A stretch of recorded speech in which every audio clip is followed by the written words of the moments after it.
Matapos masabaw ng mga mambabatas tungkol sa problema sa tubig, si Pangulong Duterte naman ang kumastigo sa mga opisyal ng MWSS, Manila Water at pati Maynilad.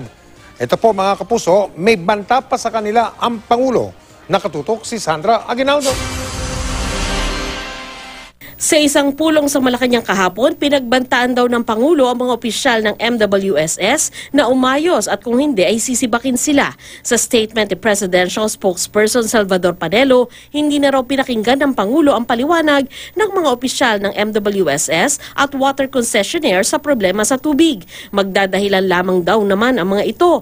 Simple lang naman daw na hindi umano nila ginawa ang kanilang trabaho at inuna ang kanilang kikitain. Pangulo lang daw ang nagsalita sa loob ng 40 minuto. Binigyan ng Pangulo ang mga opisyal ng hanggang April 7 para mag-submit ng report at saka magdedesisyon kung may sisibakin at kung puputulin ang mga kontrata ng mga water concessionaires. Naniniwala raw ang Pangulo na alam ng mga opisyal na may problema sa tubig pero hindi nila ito inaksyonan. Ang sinabi lang niya, shape or shape up. In other words, ayusin niyo muna. Pag hindi niyo maayos, go.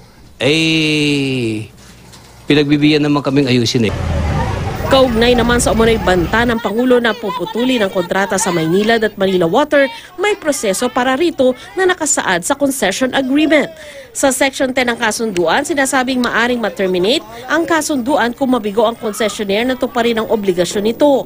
Ang kabiguan na tinutukoy ay dapat kasing bigat ng pag-abandona sa kasunduan dahil nakasira ito sa probisyon ng water at sewerage supply services sa lahat o sa malaking bahagi ng kanilang service area.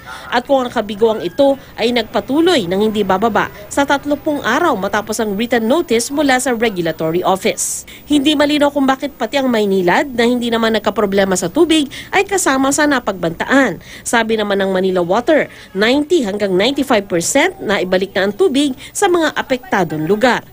I think the instructions of the President is very clear. No, we have to fix this. We have to recover from this and to make sure that this doesn't happen again. And we're taking that seriously.